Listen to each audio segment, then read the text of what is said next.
this is an iHeart podcast. Guaranteed human.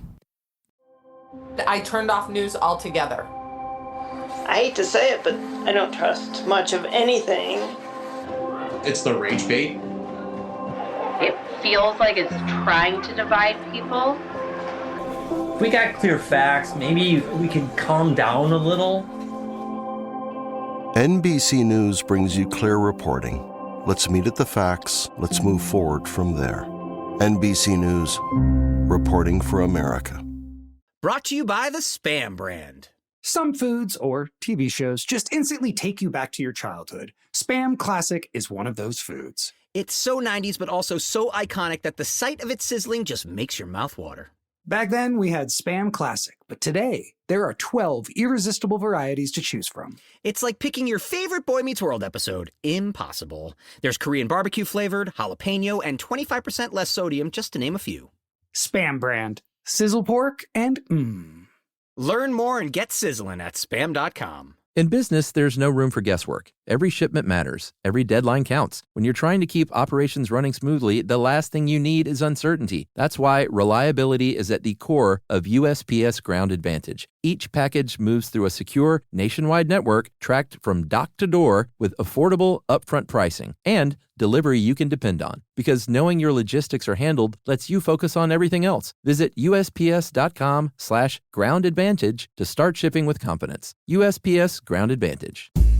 Good day, everyone. This is Chuck here on a Saturday with a Selects episode about conversion therapy. Boo! And you know what?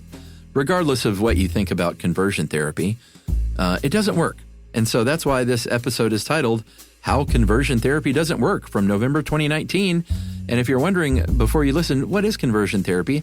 That's when parents try to make their LGBTQ, let's just put it in that whole bucket, child not that.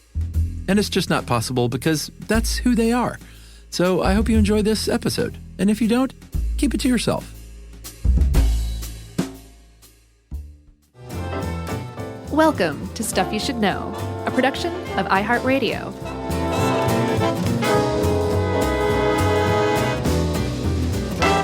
Hey, and welcome to the podcast. I'm Josh Clark. There's Charles W. Chuck Bryant. There's guest producer Josh over there. Mm-hmm. Don't be confused, everybody. There are more than one Josh in the world.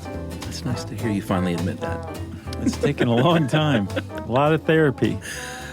Hey, nice segue. It's like a short stuff. I'm like, let's get to it. Let's get going. Well, I have a COA to issue.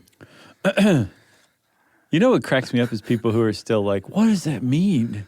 You can figure it out. You can email us. Eventually, some people will. Yeah, so my COA is just a personal COA that I'm going to try and just disguise my disdain for this entire topic. Okay. But I might not do a great job about it. Well, you've already shown your hand. All right, good. That's my COA. Yeah. I don't think there's too many Stuff You Should Know listeners who are probably into this. Yeah, but part of the problem, as we'll see later in this episode, is part of the problem with conversion therapy's coverage in the media. Oh, yeah. Is that it has largely been fairly even-handed and described as like this controversial therapy, and not said this scam and this junk science fraud perpetrated by zealots. Super harmful. Yeah. Yeah. So that's where I am. You know, that stuck out to me too, that in the late 90s, we'll talk about it, especially when it was treated even-handedly. Yeah. And it made me think, like, we should do an episode on that. Like, should the media treat all sides of an issue equally? And if it does that just, like, perpetuate ignorance? Or if it doesn't, does that, like, support fascism? Right. Like, it's a hornet's nest. I really think we should do it sometime. It is. That's a good call. Thank you, Charles. I don't know how I guess it could be researched. Yeah. Surely somebody's done a think piece on it that we can springboard off of, you know? A think piece. Mm-hmm. That's right. Those are great. That's what we do most of our research on, is think pieces. This is from one of our great writers, Julia Layton. Mm-hmm. And she put a lot of this stuff together for us. Yeah, she did a good job on this. So I like the additional histories you found out, though. Yeah, because this so we'll define it first, and then we'll talk about some histories. But this stuff goes back way further than you would think. But what we're talking about today is called conversion therapy, reparative therapy, ex-gay therapy, where reparative therapy is trademarked, by the way, we should say. Mm-hmm. Well, you couldn't hear it, but under my breath I said, TM. More like TS. It was, it was trademarked by a psychologist named Joseph Nicolosi. Yes. Senior. What conversion therapy is probably what we're going to mostly call it, though. What it is it's an alleged psychological theory and practice that is based on the idea that all people are born heterosexual. Right. And because of certain events, past traumas usually, traumas typically, but also the family dynamics play a huge role. Yeah. People who would otherwise are meant to be heterosexual can be accidentally steered into homosexuality. And therefore can be purposefully steered back. Right. Cured. Yes, cured. Of being gay. Right. Back to the righteous land of heterosexuality. Yeah. And as you can imagine, that this is a very popular with the fundamentalist Christian right. Sure. And that's not even like a guess. Like it overtly is. They've adopted and taken on the ex-gay movement as basically one of the what's it called in a tent pole? A tent post? Sure. One of the planks in the Christian rights platform for social change. Oh, it is it was officially part of the 2016 Republican Party platform, even. What? That's right.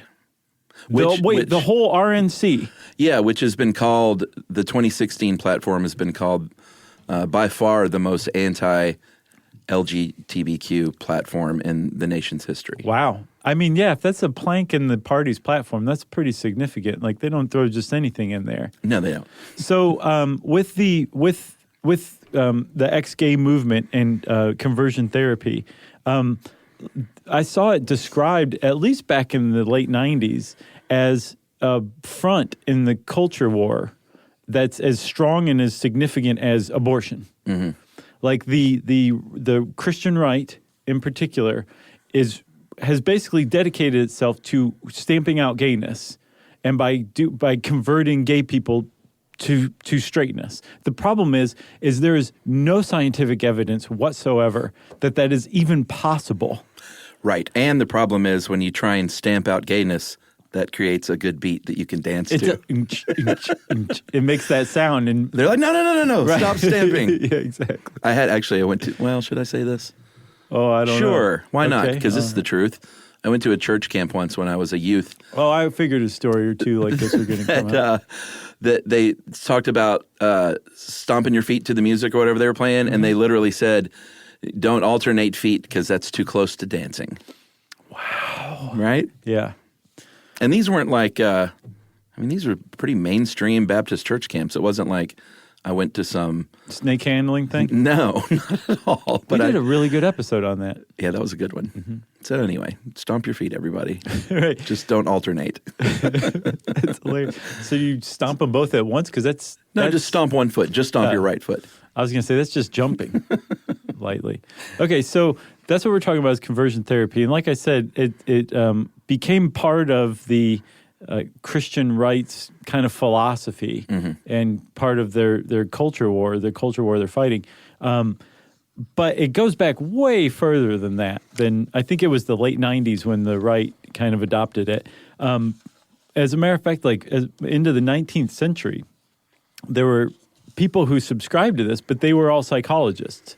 This is back at the time when you could be a ghost investigator and say, I'm a psychologist. Right, yeah. This is the times when you could say, this cigar reminds you of your mother. You know what I'm saying? Right. And you could be a psychologist. You could be a father of psychology at that point. Yeah. You dug up a great article from history.com called Gay Conversion Therapy's Disturbing 19th Century Origins by Aaron Blakemore. Mm-hmm.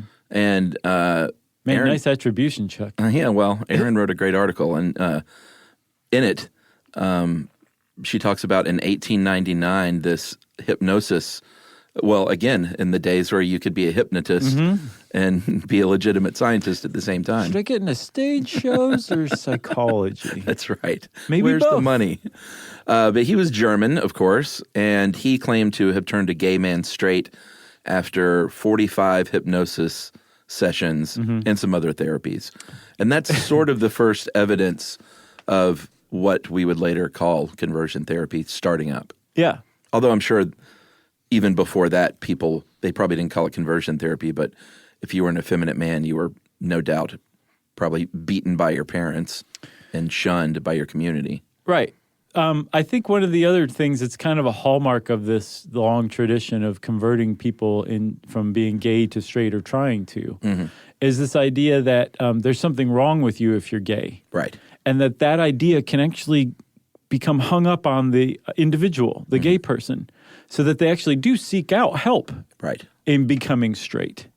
But the problem is in seeking that help, they're going to be frustrated, and they're ultimately probably going to be they're going to have feelings of shame, guilt, inadequacy, that they're not capable of helping themselves. There's something wrong with them. Why can't they just be straight, kind of thing? And then if you're a minor and your parents are forcing this on you, then that raises a whole other can of worms of ethical dilemmas. Sure. But even from the outset, there were probably people who sought out hypnotists and other psychologists for help. It wasn't just people walking around kidnapping gay people and taking them off the street and trying to convert them. Right. It could have very well been some man that's like, wait a minute, I don't feel normal feelings because I'm looking at Joe out there in the field and things are happening. Right. If you know what I mean, Doc. Yeah. And they're like, well, come on in. Watching him swing that scythe and take his sweaty shirt off, wring it over his face. That kind of thing. Right. So just sit down and follow the wristwatch with your eyes. Right. Or I guess the pocket watch. That'd be a weird yeah, technique. Just Swing your arm. See? I'm moving my wristwatch. But from that same History.com article, she talks about some of the early attempts, like with electroconvulsive therapy, lobotomies. I think we even talked about some in the lobotomies episode. Man, they would give you a lobotomy for anything. Oh, sure. What about testicular transplantation? Right, because that was a theory from a doctor, an endocrinologist named Eugene Steinach, who thought that your testicles were the root of the problem. Well, a lot of people did. Yeah. There was like you could have gay testicles, literally, and they would swap them out for straight ones. Right. And I could not find any evidence one way or the other that any of these testicular transplants worked or were successful. I don't think they were. But I didn't see anything that said like all of them just failed or whatever. But like what happened? They just shrivel up and fall off or something? So, well, do you mean if it actually like medically took to the body or? Right, yeah, that's what I mean. Oh, okay. You're saying like, did it convert them? Did it work? Right, yeah. No. Yeah. That's the answer. But yeah, I didn't know that you could, in the 1920s, have a testicle transplant successfully. That's what I'm saying. Like I surely, I mean, at some point, and we must have talked about this in the Michael Dillon episode. We talked about I don't think it was, but it wasn't a transplant. It was just a straight up removal, an orchiectomy, I believe. Castration. So, but at some point, testicles have been transplanted onto a person successfully. When did that happen is my question. He probably did to a dog first. Right. But I mean, think about it. Like if it didn't work, well, sorry, you're castrated now. Yeah, they probably didn't say sorry though. No, but we took your gay testicles. The heterosexual testicles just didn't pan out. Right. But now you don't have any testicles, gay or otherwise. That's right. Some of the other awful techniques that they would use back in the day were chemicals that they might have to make you retch and vomit when you look at, pictures of people of the same sex. Yep. That's called covert sensitization. Yeah? Yep. Or if you're cross-dressing maybe, same thing. Sure. Or look in a mirror and be disgusted with yourself and retch and vomit. Yeah. And very sadly, if you have, say, like someone you're in a relationship with that you love, they might show you pictures of that person and carry out aversive therapy or aversive conditioning. Yeah. What's weird is you said these are things they used to carry out. From what I've seen, this stuff still goes on today. Yeah, some of it. So what we're talking about, though, back in the 19th and most of the first half or so of the 20th century, this was all like the domain of psychology. And then eventually gay psychologists and other straight psychologists too were basically like, this is wrong. Yeah. Like the science is not adding up. This is just incorrect. Yeah, there were medical doctors too, though. It wasn't just psychologists. Right, sure. Yeah. So eventually, in 1973, the American Psychological Association said, hey, big news, we're no longer going to classify homosexuality as a mental disorder. Right. And a certain part of the population went, yeah, it's 1972. Why did it take this long? Right, exactly. Yeah. But that was a big deal. And at that point, psychology mostly abandoned the idea that being gay was a disorder of any kind, and therefore there was no point in researching how to cure someone of being gay. And so it turned its back on this whole history of conversion. Yeah. But it didn't fully die away. And I believe starting in like the 80s, the Christian right started to kind of pick up on it and kind of breathe new life into it again. That's right. Think we should take a break? Yeah. That's a robust and a half setup. Is that? Oh, I thought we were already into it. Oh my gosh. No, it wasn't just the setup. Oh, okay. It was more. You're right. We'll be right back. Oh, the stuff we learned from Josh and Chuck. Stuff you should know. I turned off news altogether. I hate to say it, but I don't trust much of anything. It's the rage bait. It feels like it's trying to divide people.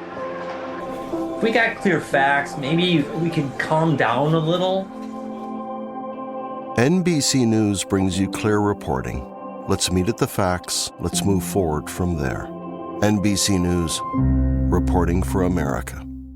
Mom, can I have Lingo Kids? Dad, Lingo Kids, please! When did we become the Lingo Kids house? No idea. Last week it was dinosaurs. This week it's... Lingo Kids! Why Lingo Kids? Because it's the best thing ever. We can play games with astronauts, wild animals, and superheroes. With more than 4,000 interactive games, songs, and shows, Lingo Kids is the #1 entertainment platform for young kids. So, no dinosaurs? And dinosaurs! Lingo Kids! Everything kids love. Download it for free. Professional wrestling fans, the action continues every week. This is total nonstop action! TNA Thursday Night Impact every week on AMC. For showtimes and more information, visit TNAWrestling.com. Learning stuff is fun with Josh and Chuck. Stuff you should know. All right, so let's talk a little bit about, because there's a couple of schools of thought here, and I hesitate to call the one more bona fide, but there's conversion therapy that can happen at a licensed therapist office, and there's conversion therapy that can happen in somebody's basement or the basement of a church. I was going to say basement too. Yeah. Or a room. Doesn't have to be a basement. I know, but a basement makes it seem That's more probably sinister. That's probably why I said it. So there are two sort of ways that can happen. We're going to talk a little bit about the first way, the patented way, reparative therapy trademark by Joseph Nicolosi Sr. That guy doesn't even get the Italian accent, man, and I don't blame you. He doesn't. Which we should say, by the way, in July of this year, Amazon stopped carrying his works on their website. Yeah, because what that's worth. They considered them that they promoted fraud. That's right. Which we'll get to. Yeah, which is interesting. But this guy is like a psychologist. Yeah. He's a trained psychologist who basically said, I'm going to take everything I learned and direct it toward curing gay people of being gay. Yeah, I don't know much about. Do you know much about his religiosity or? I think he was Jewish. Okay. And born in Brooklyn, from what I understand. I read a really, really great article, not a think piece, but a memoir in the American Prospect from American Prospector? From 2012, yeah. This is different. They're gold. By Gabriel Arana. Okay. It's called My So-Called Ex-Gay Life. It's definitely worth reading, but it's a great look at conversion therapy, but also is like overlaid with his like personal experience with it. Okay. At any rate, his contention was that, like we said, you develop homosexuality or homosexual feelings at least because of a result of environmental conditions, childhood traumas, and they call it same-sex attraction, SSA. Mm-hmm. And that could stem, in his opinion, from a few different things. Desire for adventure, peer acceptance, loneliness or boredom or curiosity, Mm-hmm. approval or affection from males. And a lot of this is centered on men, although it's certainly women have been involved in this as well. Yeah, we'll get to that. Yeah, but a lot of this over the years is making gay men straight. Oh, yeah, I see what you mean. Yeah. But it's not exclusive to that. No, it's not.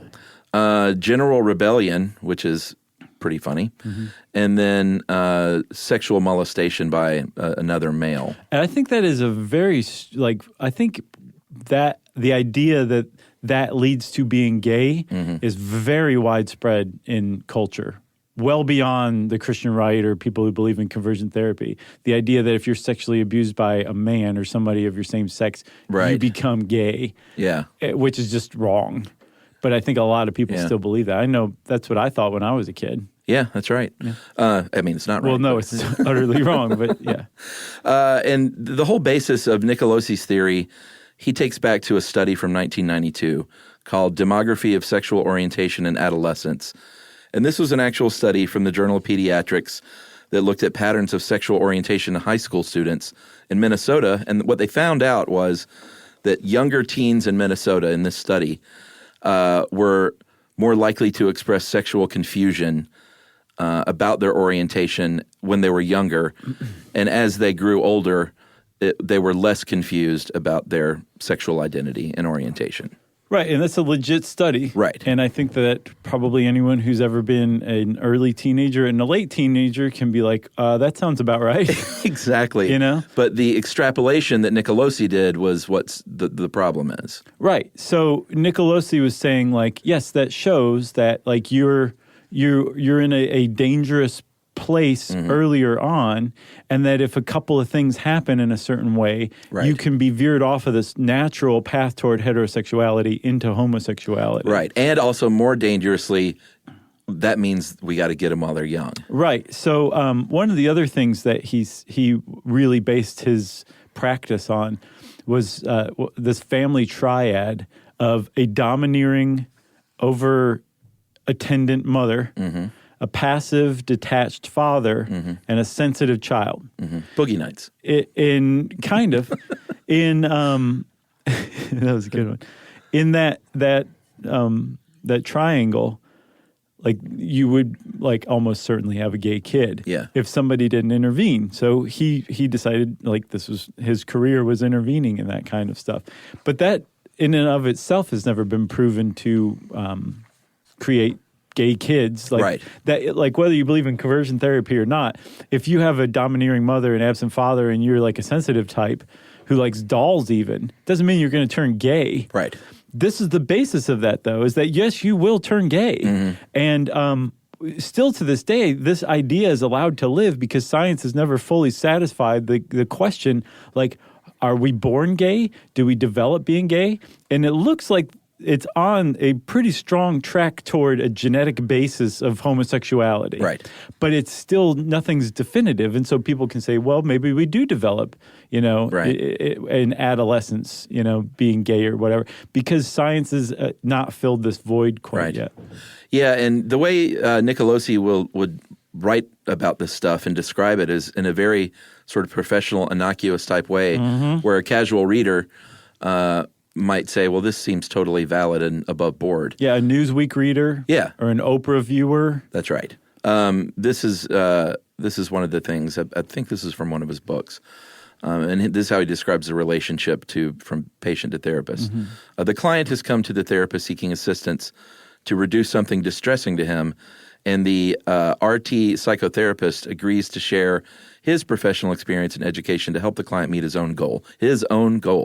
The therapist enters into a collaborative relationship, agreeing to work with the client to reduce his unwanted attractions and explore his heterosexual potential which again, it seems very innocuous. And there are plenty of cases where a grown man or woman of their own volition goes and seeks this out. Right. But what they don't say is what happens many times is a parent forces their young child to do this. No, that's a big one. That's a big one. In this that American Prospect magazine, the author was like in his early teens when he went to Nicolosi's therapy. But he said everybody else in the group was in their like 40s or 50s. So it was definitely both. Yeah. But there's something here that's really important because like you said, if you just read this stuff, it does sound innocuous. It's all very much based on things like cognitive behavioral therapy, like stuff that works, which means that this works in a weird, twisted way, which we'll talk about, but not in the way it's ultimately meant to.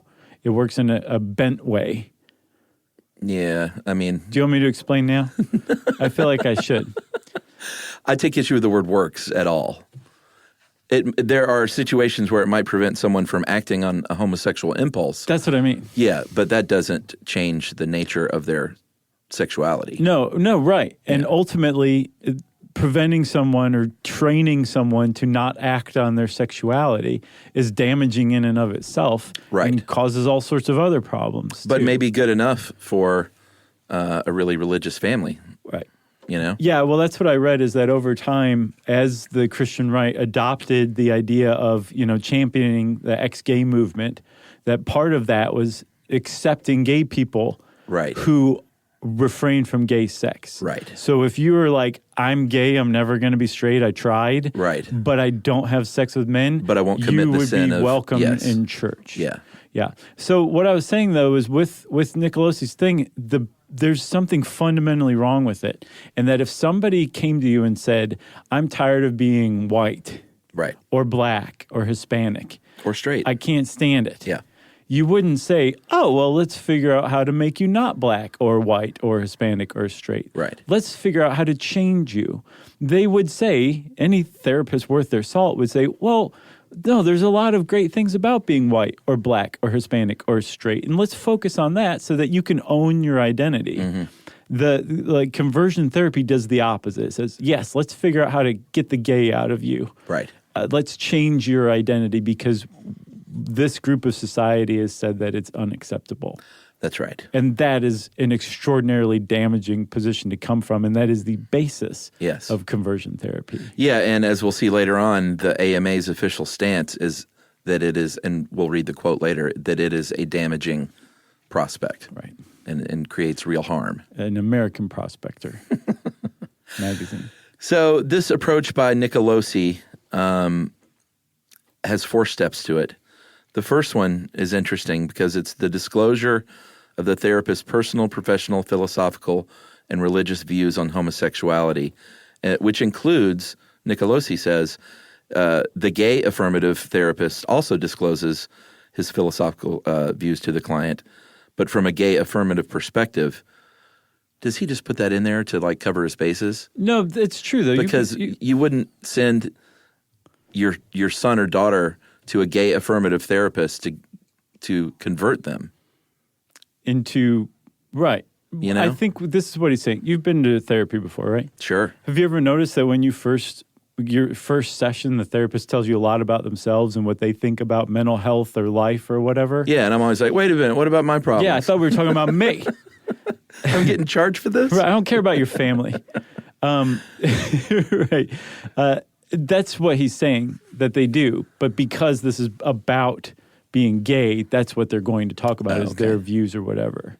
Interesting. They're going to share their opinions of it and that they think that there's problems with it. You know what my line is at the therapist when they do all that stuff? I'm like, great, that's really interesting. At the end, I'm like, you want to start the clock now? Right. Nice. Either that or I can prorate. Number 2 of the 4 steps is encouragement of the client's inquiry. So basically asking the client the questions, examining their feelings to try and discover what lies beneath. Right. Number 3, resolution of past trauma.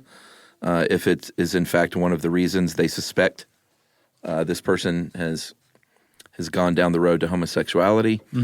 And then education regarding features of homosexuality, which includes everything from what motivates you to do this to that if you are gay, then this lifestyle ends in a very bad way for you. Right, that there's a lot of physical harm, social harm. Emotional harm. Yeah. Right. So what's weird, though, is Nicolosi's like a tough person to paint with just one brush. Even though I totally disagree with what he dedicated his career to, he doesn't seem, at least from what I've read, including that American Prospect article from somebody who was a patient of his for years. Right. He doesn't seem to have been like any sort of evil man or anything like that. I don't know if he just thought like this was a real thing and he was really helping people or what. But for example, there's this one quote from Gabriel Ariana who said that he had been like experimenting with sexual encounters with other men as a teenager. And he said that he'd been meeting men off of the internet. And he told Nicolosi, he's like, I trusted the guy enough to share this in therapy. And he said that Nicolosi he told me to be careful meeting men off the internet, but that I shouldn't dwell on it or feel guilty. He said my sexual behavior was of secondary importance. If I understood myself and worked on my relationships with men, the attractions would take care of themselves. I just had to be patient, which is, that's a pretty great thing for a therapist to tell a patient. Right. Don't dwell on it. Don't feel guilty. Just, accept it and move on and learn from it or whatever. But then the second part. Right. That's where it goes downhill. Yes. Yeah. And so the thing is, though, with conversion therapy in most cases, Nicolosi is he's almost a shining example in a weird way, whereas other people associated with it it's very easy to paint them with just one brush. Yeah. So we should talk a little bit about the argument against, a little bit more about the argument against, which includes a little bit more history.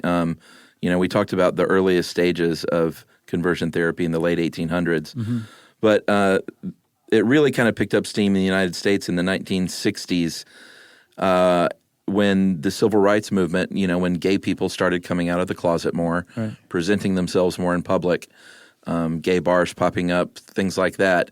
Stonewall, of course, which, anytime something like that is becoming a little more accepted in the mainstream, there's going to be another side that really roots down and digs in.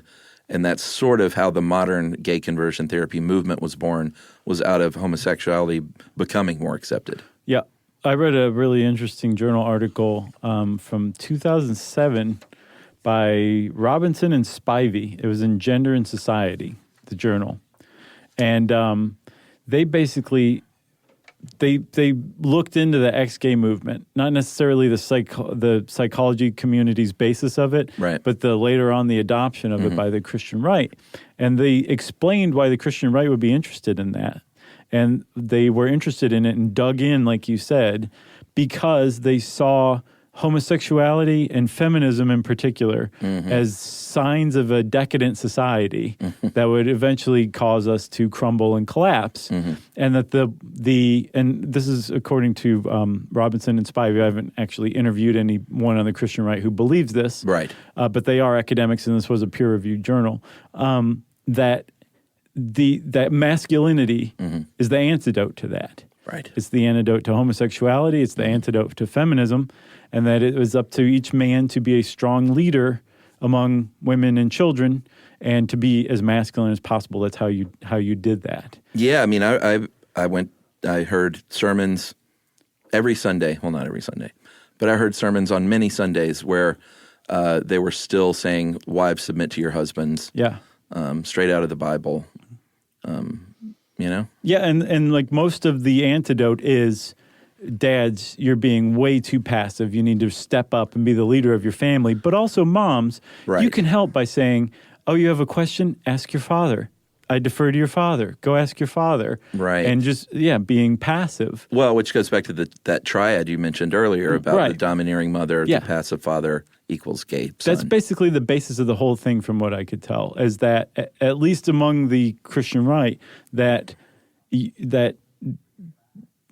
if the father's not the dominant and leading figure in the family, that's where the trouble comes from. And that can produce homosexual children. Interesting. Yes. So something we failed to mention as part of the AMA's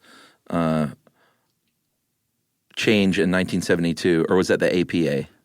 APA. Was they said, and this is an important distinction, is that homosexuality they deemed a normal variation, not deviation, but a variation in human sexual orientation, and like other normal sexual orientations can't be changed. Mm-hmm. In other words, you can't make a straight person gay any more than you can make a gay person straight. Right. Is what that equals. And because of that, as we'll see later on, that became the basis for this idea that conversion therapy is, in essence, a fraud. Right. Because it purports to do something that can't be done. That's right.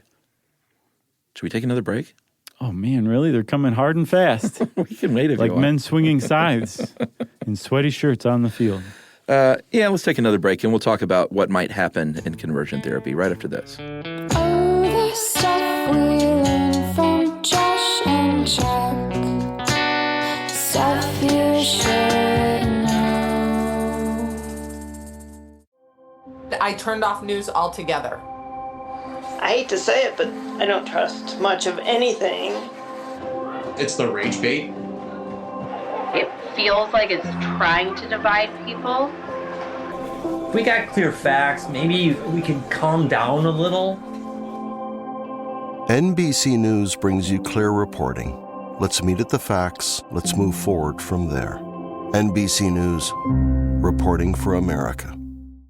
Mom, can I have Lingo Kids? Dad, Lingo Kids, please! When did we become the Lingo Kids house? No idea. Last week it was dinosaurs. This week it's... Lingo Kids! Why Lingo Kids? Because it's the best thing ever. We can play games with astronauts, wild animals, and superheroes. With more than 4,000 interactive games, songs, and shows, Lingo Kids is the #1 entertainment platform for young kids. So, no dinosaurs? And dinosaurs! Lingo Kids! Everything kids love. Download it for free. Professional wrestling fans, the action continues every week. This is total nonstop action! TNA Thursday Night Impact every week on AMC. For showtimes and more information, visit TNAWrestling.com. Learning stuff is fun with Josh and Chuck. Stuff you should know. All right, Chuck. I'm excited about this part. You're excited about the horror show of conversion therapy. It's not all horror show. Some of it is just outright laughable. Yeah, so statistically about... Also, I'm sorry, everybody. I want to say something, too. Okay. We typically try to be super objective. Uh-huh. This one is very tough. We have science on our side, too. This was really hard for me to research. Yeah. Nothing is ever hard for me to research. This one was. It was like turning over a log and finding it like maggots writhing underneath. That was what researching what this one was like. I just kept putting it off. I know. would just keep leaving it and just going and watching like The Office or something like that. Just anything but researching this. Because it's super sad. It is. It's that children are taken at their most vulnerable time in adolescence when they don't know what's going on, and they're told that they're wrong and they're sinning and they're dirty. That is a part of why it's sad. Another part to me of why it's sad is that the idea that grown-ups would direct this much thought and attention and effort into slamming their head up against a wall to try to change someone else to a way they think they should be. Right. That I think is that's at least as sad to me as the children being misdirected like this. Because a kid can go on and grow up and be like, geez, my family was super messed up. I'm really glad I don't speak to them anymore because I'm much happier over here. Right. Well, that can happen in the ideal circumstance. Sure. Or the ideal circumstance is that the family's just like, hey, we're really screwed up. We're really sorry. Right. We love you no matter who you are. Yeah. But the idea that there's a group, a social movement dedicated to just eradicating another group of people. Yeah. That I find that very hard to swallow. Yeah, agreed. So apparently statistically about or close to 700,000 people in the United States have undergone conversion therapy. And we should mention that it's a real problem in places like Africa and Asia and South America. Yeah, where you can still be imprisoned for being gay. Yeah. Like Uganda is a big place for that. Conversion therapy is like on the rise in those places and other places. Right. but we're talking about the United States in this case, 700,000 people. And like we said, sometimes it is in the with a licensed therapist. Sometimes it's done by a religious advisor in a basement or at a church. You know what that reminded me of is another thing we need to talk about sometime is exorcisms, like church exorcisms. We've done exorcisms. We did like straight up Roman Catholic exorcism. Oh, okay. I'm talking like the kind that somebody does in the basement of their house. Gotcha. Because they're supposedly an exorcist or something like that. Sure. Backdoor exorcism. Basically, yeah. Black market. You'll see. You'll be like, oh man, we should be talking about this. All right. Well, I agree already. I trust you. Okay. So the AMA says that conversion therapy programs may utilize harmful psychological techniques. We were talking earlier about aversion therapy and given chemicals. They can still be given noxious stimulus. And I didn't see exactly what that entailed or could entail. There was a guy named Robert Gilbraith Heath who was the father of implanting electrodes into the brain to deliver shocks. And one of the things he directed that toward was curing gay people. Mm-hmm. I don't think anyone in their basement is implanting electrodes or whatever. Right. But there are things like giving people like nausea-inducing medications is one. Right. Showing them pictures that might nauseate them and then figuring out how to associate that with masturbating to thoughts of other men or something like that. Yeah, I mean, we should talk about a few of these specifically. I mean, all you have to do is look up on a search engine conversion therapy horror stories, and there are plenty of people out there saying what happened to them. Yeah, look up also conversion therapy super happy fun stories, and you're going to come back with almost nothing. Google, 0 results. There was one teenager who said that he was forced to wear a backpack with 40 pounds of rocks 18 hours a day to just signify the physical burden of being gay. Right. One person's family gave them a fake funeral, closed casket funeral in front of him, where they said that he died of AIDS, and they said their final goodbyes because he went down the sinful path. Pretending he wasn't there, like Right. that he was dead and in the casket. Yes. Talking about him in third person. That's right. His family. One reported being told to strip naked in front of a mirror and say disparaging things about themselves. I just do that normally, though. Well, I did read one account where they basically said the whole idea is to break you down to nothing Right. in the worst way possible and then build you back up again in the image that they want. So I get the impression that that is one route, but that is not necessarily what you're going to get at any place you go for conversion therapy. There's other ones that say... That's the problem is we don't know because so many people don't talk about it. Right. There's some that like you would go to that say, okay, we're not going to abuse you or anything like that. But the basis of our beliefs in this is that you are gay because either you had an absent father, a domineering mother, some combination of the two, or you always like wanted to be like loved and, you know, popular among your male peers, and you didn't get that. So now you are misdirecting this need, this unmet need, toward having anonymous gay sex on the dance floor with some dude in Miami or whatever. So we need to figure out how to meet that need and have you hang out with guys who will tell you how cool you are and how popular you are. Yeah, like tailgating or something. Kind of. And while we're at it, we're going to do that by accenting the masculinity. We're going to teach you how to be masculine so that you can hang out with dudes in the real world and they will think you're cool. So things like we're going to teach you how to change the oil in your car. We're going to teach you to sit without crossing your legs. No joke. There was a guy who's teach you how to man spread. Yes. On the subway. There's a guy who's kind of a prominent thinker. I think he was, I saw him as a sexologist, maybe a Christian sexologist. Gerhard van den Aardluig. It's pretty great. I think I nailed it. He said that homosexual men need to unlearn avoidance of getting their hands dirty, doing manual work, like chopping wood, painting a house, using a shovel.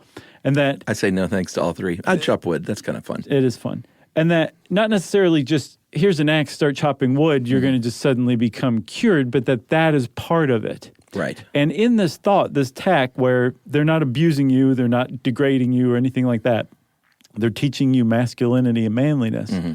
That the ultimate aim and goal of that is to go get married and have a kid. Right. Or kids. Right.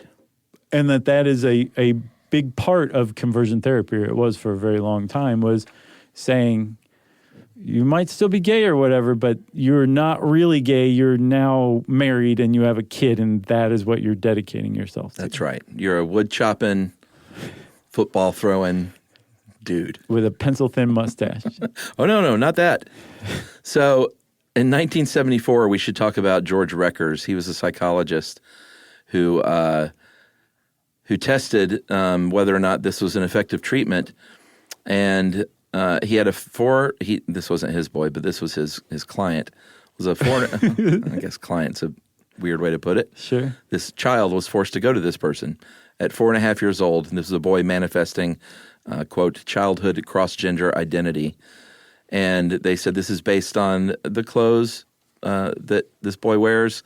And now, of course, looking at this, it was probably a transgender child. Yeah, or gender fluid. Yeah, I mean, it's hard to tell because this was 1974, and the way they wrote about it, it's hard to kind of piece it together. Yeah, and it's also like just how much of this behavior did this child exhibit? Like it makes it seem like this is all the kid did was act like a girl when he was a boy. Right. What else was he into? What else, Yeah. It's just such a narrow picture of the subject. Of course. So in the end, Reckers did something super damaging. He trained the boy's mother to be the therapist. Like, here's what you need to do so this kid can get 24/7 therapy from you. And basically punish feminine behaviors, reinforce masculine behaviors at all times. And they said that, hey, this is working because every time this boy gets punished for doing something feminine, he stops and like chops wood or throws the football and gets a reward. So because he's 4.5 years old, he's doing the things that their parents congratulate him for and reward him for. Right. And not doing the things that he's getting punished for. And exactly. The punishment is what stood out to me. It's just so sad that the mother was instructed to reject him, to basically ignore him when he acted like a girl, but not ignore him like pretend it's not going on. Like let him know that she is giving him the cold shoulder and that's how he learned. Right. That is just devastating. It's heartbreaking, and what's heartbreaking is this is was used as an example. Like, see, this works. This 4.5-year-old is now acting more masculine and is not going to grow up to be gay. And this child died by suicide at the age of 30. Yeah. Like, that's the end result of this road. That's where it ends up. And that's what I meant earlier when I said, like, it does kind of work because it follows psychological techniques that actually work. But it works in like kind of a bent way where, yes, you can train somebody, you can mold a 4-year-old to behave in a certain way by conditioning them. It's possible. You can get somebody to do just about anything like that. Yeah. But the ramifications, the results, the damage to the individual's identity that will eventually come out later are widespread and sweeping. Yeah. And that's the point. That's why you shouldn't monkey around with somebody's identity using proven psychological techniques. That's what's so evil about the whole thing. Yeah. I mean, my daughter's 4.5. I had a hard time even getting through this stuff. And then also, if somebody this is the other thing too. If you're a conversion therapy advocate or activist or practitioner, and you say, no, there are people out there who are distressed, who are experiencing psychological distress for being gay. Yes, that's true. I guarantee that there are people like that out there. But directing them toward working on not being gay is not the answer. Yeah, go to regular therapy. And learn to love that you're gay. And go find a church that accepts gay people. There's step 2. Yeah, because they're out there. Let's talk about the science of it because we are so contributing to a decadent society. In 2009, there was a report from the APA Task Force on Appropriate Therapeutic Responses to Sexual Orientation. Quite a read. And this was the actual final stance was sexual orientation change efforts can pose critical health risks to lesbian, gay, and bisexual people. Critical health risks. That was not emotional, it's part of emotional health too. Sure. But critical health risks. And if you read the review of research and peer-reviewed literature and the findings of what it can result in, it reads like the worst pharma ad disclaimer you've ever heard. depression, guilt, helplessness, hopelessness, shame, self-hatred, hostility, dehumanization, betrayal, social withdrawal, substance abuse, stress, sexual dysfunction, loss of faith, and suicidality. And on that last note, homosexual teens attempt suicide more often than heterosexual teens. And then among those homosexual teens, you're twice as likely to try that if your parents have rejected you, and 3 times as likely if you have undergone conversion therapy. 3 times as likely. Yes. Compared to a heterosexual teen. That's right. Man. Well, there you have it. That was just the APA. A bunch of different associations, like legit medical and psychological associations, have come out and condemned in no uncertain terms conversion therapy. Right. And all of these condemnations basically follow 2 different texts. One, there is no science backing up the idea that you can change somebody from homosexuality to heterosexuality. Right. And number 2, there is science backing up the idea that trying to do that causes damage to the individual. So don't do that. And as a matter of fact, some countries and states in the United States have said, this is outlawed. You can't do this anymore, everybody, which is really touchy stuff because, again, the Christian right kind of adopted it. And we don't really infringe on religious beliefs, but that's how strong these condemnations have been, that they're saying we'll kind of start to wade into that with this one. Yeah, and we'll talk about the legalities of recent years in a sec, but before that, between the 70s and the APA's stance changing things a little bit, then through the 80s and 90s where conversion therapy was really sort of hitting its peak, I think, in America, there were a few high-profile cases that were exposed that have helped sway things a little bit back to sanity. So first, in more recent years. Yeah. So before those high-profile cases, and I mean right before them, I think in 1998, a coalition of church groups got together and sponsored an ad campaign, something like a $600,000 ad campaign, in things like the New York Times, the Los Angeles Times, all this. And this ad featured John and Ann, I believe Ann Polk, both of whom were formerly gay, but were now ex-gay. And married. And had a kid, and said gay conversion helps. And at the time, there wasn't a lot of ink on the other side saying, actually, this is totally discredited. And it captured everybody's attention. And this was when the Christian right came in and said, we're going to make this huge push in the culture war, and it really worked. That's when that Newsweek story came out. Yeah, they were on the cover of Newsweek. He was the leader of an ex-gay organization called Exodus International. John Polk was. Right, and it brought a lot of attention. Yeah, he was the poster boy. Yes, and Exodus International in particular became one of 2 main umbrella organizations. They were kind of like I saw it put the spiritual version of this, the ex-gay movement, and then something called NARTH, the National Association for Research and Therapy of Homosexuality, was like the scientific branch of the ex-gay movement. Right. And so Exodus International became a very well-known, prominent organization in the late 90s, but within 2-3 years, it would basically be the poster child for how conversion therapy doesn't work. Right, because John Polk is gay. In 2000, just 2 years later, he was photographed coming out of a gay bar in Washington, D.C. At the time, he refuted that. He didn't refute that he was there. He said, what you always say, I didn't know it was a gay bar. I went in there asking for directions. No, I saw he went in to use the bathroom. So no. Either way. I just read the articles. And then they were like, but you were in there for a couple of hours. Like, did you get the directions and use the bathroom? It clearly says Blue Oyster in neon. Have you not seen the Police Academy movies? That was the name of it in the Police Academy, right? The Blue Oyster Bar. Oh, goodness. And John Polk, we should say, now lives life as a gay man and is a chef. He's been on, like, some celebrity chef shows. Is that right? Uh-huh. Cool. And he is... living his best life. He's living his best life from what it looks like. So he's no longer married any longer to Anne. Actually, that I don't know. Because there are some... Well, we'll keep going. I don't think he is, Okay. but there are a couple of people that are. There was in 2003, Michael Johnston. He was another person touted as an ex-gay success story, founder of National Coming Out of Homosexuality Day. He actually was found out to be having sex with men that he met online and infected them with HIV. Jeez. Very big deal.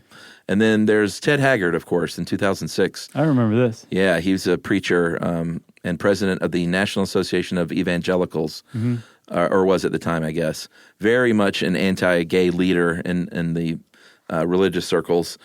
And this one sort of unfolded little by little, like, hey, this guy came out and said, this guy had a relationship with me for like 3 years. We did crystal meth together. And then Haggard came out and said, so cliche. You know what? I have to admit I sinned. I bought crystal meth, but I didn't use it. I threw it in the trash. Because I wouldn't succumb to the sin. Is that what he said? Yeah. He says he did buy crystal meth. And because I assume there was proof. Sure. And he said that he didn't use it at all. He threw it in the trash before he used it, where the other guy was like, no, we did tons of meth and had gay sex a lot. Right. He's like, oh, I know what he's talking about. On like day 4 of us staying up, he like freaked out and threw it in the trash, but then he went back and got it. And the proof was that he paid for it by check. Maybe. No, probably not. I don't think meth dealers take checks anymore, do they? I don't think so. And then he was outed by having a relationship with an underage boy, a sexual relationship. This was Ted Haggard again? Yeah, Wow. and the boy sued, and it was settled by the church with a dollar figure. I think it was like $180,000. And then finally, in 2011, Ted Haggard comes out and is like, all right, so I did have a relationship with a boy, but we never touched each other. I just masturbated in front of him. I threw him in the trash. And in 2011, he said, you know what? I'm bisexual. I'm going to admit it. I am bisexual, but I am going to choose to live my life as a faithful heterosexual husband to my wife. I wonder if after he admitted that, it came out as bisexual, what that felt like. If he felt like a weight was lifted, or if the anxiety associated with it was just so much, or, what his wife knew or didn't know or thought about it. Yeah. I'd be very curious to know what life has been like for him after that. I mean, he's a preacher again. Because, more power to him if he's like, I'm a Christian and I'm just not going to have gay sex. That's as much a personal choice as having gay sex, the whole underage boy thing, that's a huge problem that I think I'm hoping was addressed, but I wonder what his life is like now. Oh, he's, like I said, he's preaching again, I think in Colorado. He's probably a Stuff You Should Know listener. Haggard, write in. Yeah, we'd like to hear from you, sir. You want to talk about the law? Because right now... Oh, wait, there was one more. Chuck, there's a big one. Who? Alan Chambers? Yes, so John Polk, when he was outed cruising the Blue Oyster in D.C. back in 2000, he was running Exodus International. Yes. He was replaced a couple years later by Alan Chambers. And about a decade after Chambers took over Exodus International, he said, I'm gay, I've been gay, conversion therapy doesn't work, we're shutting down Exodus International. Yeah, and I apologize to the LGBTQ community. Yes. So within about a decade or so of the Christian right adopting the ex-gay and conversion therapy pillar post as part of the platform for their culture war, the biggest organization, one of two biggest organizations dedicated to conversion therapy said, it doesn't work. Yeah. We're sorry, gay people, for all the damage we've done. Yeah. That's a pretty big turn of events. It is. So yeah, yet it still continues. So that led to a bunch of laws that are trying to keep it from continuing. Yeah, and the laws are basically usually around minors, saying you cannot force a minor to do something like this. Right. Not, hey, the whole thing is outlawed. If you're an adult and you want to go do this, then that's up to you. As of 2019, this year, 18 states in Washington, D.C. and Puerto Rico have similar bans enacted. And also, it's important to point out that those bans are about the legitimate scientific community. Like, you will have your license revoked. Doesn't say anything about a preacher that you go to or a youth counselor or any, sort of non-licensed church therapists. Right. It's only scientists or licensed counselors or psychologists or psychiatrists or doctors, I'm sure, who can lose their license if they practice it. That's right. But yeah, that's because there's religious freedom. It's I guess you can still do that to minors though if it's a religious group doing it. That is what I'm not sure about. So it depends on the state. So there was a group there was a counseling organization called Jonah. And Jonah... Is this Goldberg and Burke? Yes. They ran Jonah, which stood for... I can't find it anywhere. I got it here. Jews offering a new alternative for healing. Okay. They were not only found practicing in New Jersey conversion therapy, so they both lost their licenses. They were also sued in a civil suit by former patients for fraud and lost. It's interesting when you think about it. Wait a minute. If this is not possible and you're charging people for it, that's fraud. So they had like a $3.5 million settlement levied against them and lost their licenses, but then they just set up shop under another name apparently the same year of the verdict in the civil suit. But for the most part, if you're a state and you pass a law banning conversion therapy to minors among medical practitioners or counselors, the courts are going to uphold that law. Yeah, it's been upheld in California and New Jersey. Most of the challenges are on the grounds of free speech. Yeah. And the New Jersey, when they upheld the New Jersey, or maybe it was Maryland, the judge said, we're not infringing on your free speech. You can say whatever you want. But you can't practice this therapy. Right. That's different than free speech. Right. You can believe what you want and say what you want, but you can't do this as part of your, licensed therapy. It's the same thing as like if you carry out quack cancer treatments. Right. That is harmful, like you're poisoning your patients or whatever. And like they become, they lose the use of their arms and legs because of a treatment that you gave them for cancer that the American Medical Association has specifically said is damaging and harmful. You're totally going to get held accountable for that. You're lucky to just lose your license in that case. This is the exact same principle. Yeah. For sure. So because it deals mostly with minors or exclusively with minors, the courts have upheld it. But New York City actually is widely considered to have overstepped its bounds and actually misstepped in this kind of culture war about conversion therapy in banning the practice among minors and adults. Right. And that got New York City sued. And New York City was like, well, the Supreme Court's actually gotten pretty conservative lately. I don't know if we should test this, and they repealed the ban. Yeah, as a strategy.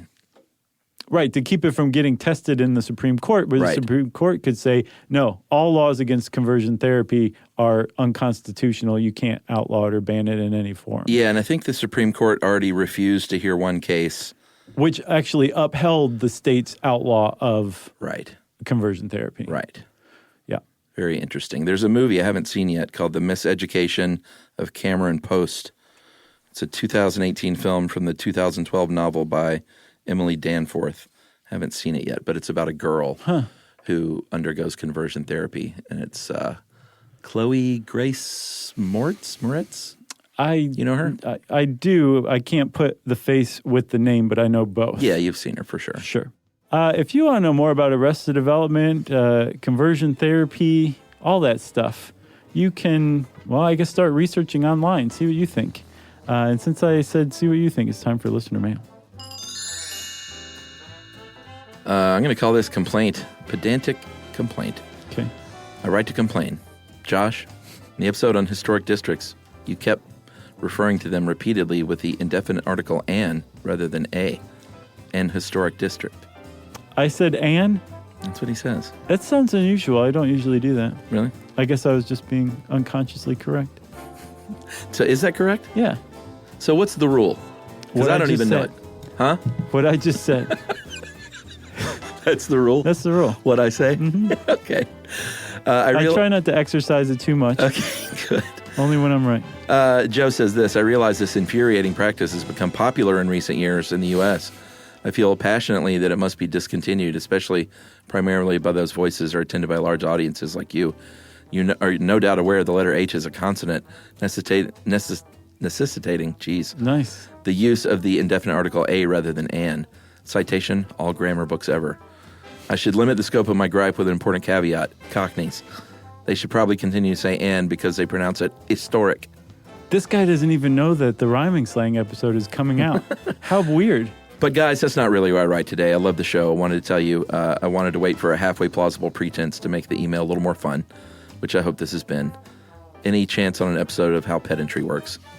Keep up the good work, Joe. So Thanks, Joe. He's poking fun. Turns out he's good peeps after all. Yes. Is the and before an H, is that a thing? Oh, I didn't yeah. know that. Is it? Yeah, I think, I don't know if it's proper or not, but I understand where it comes from because the vowel that comes right after the H is usually so heavily pronounced in relation to how it's pronounced when it comes after other consonants, like anhistoric. An historic district sounds okay. An honor. Which one sounds better? Like I was bestowed an honor. Yeah, no, say it the other way. But you wouldn't it's say like dog vomit coming out of your in mouth. high school, I had an history teacher that was great. Oh, you know, it's really weird. Did Joe tell you to say that? No, I just thought of it because and I had historic. a history teacher. I had a historic. Yeah, both work. How about this? We're both right, Joe. Try not to focus on such stupid stuff. I'm curious. I'm curious if there is. I really want to know the rule now because I know it's a consonant, but if people are saying it these days, is that just some sort of a fighting the system? That's the descriptivist way. The prescriptivist is like, no, it's this way. Right. Joe's the prescriptivist here. We're descriptivists. All right. I think we've proven ourselves that. Maybe we should launch a side podcast called The Descriptivists. Oh, that's a good one. Yeah. Almost has like a Civil War era folk band feel to it. We'd have to grow curly cues, though. That's fine. We're not going to do that. We could get fake ones that we just took on and off for publicity. That's right. Scout mob. Right. If you want to get in touch with us like Joe did, have a little quibble, a little gripe or praise or whatever, you can go on to stuffyoushouldknow.com and check us out. Our social links are all up there. You can also send us an email to stuffpodcast@iheartradio.com.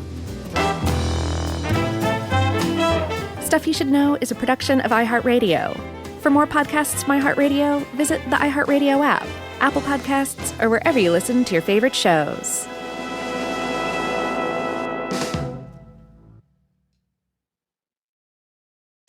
When you're a maintenance engineer in a beverage manufacturing plant, you keep production lines moving and quality on track because there's no room for slowdowns.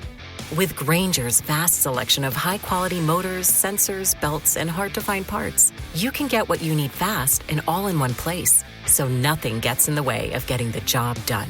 Call 1-800-GRAINGER, click Grainger.com, or just stop by. Grainger, for the ones who get it done.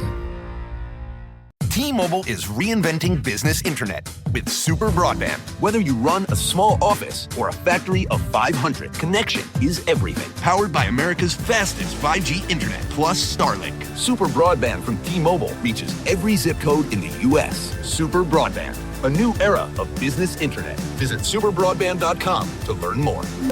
Fastest 5G network based on analysis by Ookla Speed Test Intelligence data 2H 2025. Speeds vary due to local network characteristics and management. Satellite requires hardware installation. Clear view of the sky with 36-month commitment. When Kohler, global design leader in luxurious kitchen and bath products, asked me to be their ambassador for timeless, elegant, durable cast iron, I said, I'm in. Soon after, I was in their Kohler, Wisconsin foundry, watching molten iron poured, enamel applied by hand, and the beautiful finished pieces ready to ship. Since 1883, Kohler cast iron has been crafted by incredible artisans, and seeing it firsthand gave me a whole new appreciation for their craftsmanship. Now, I'm proud to lend my stamp of approval to my favorite Kohler cast iron products for their durability, beauty, and enduring style. Shop my curated picks at Kohler.com. As the Kohler cast iron ambassador, I say, long live cast iron.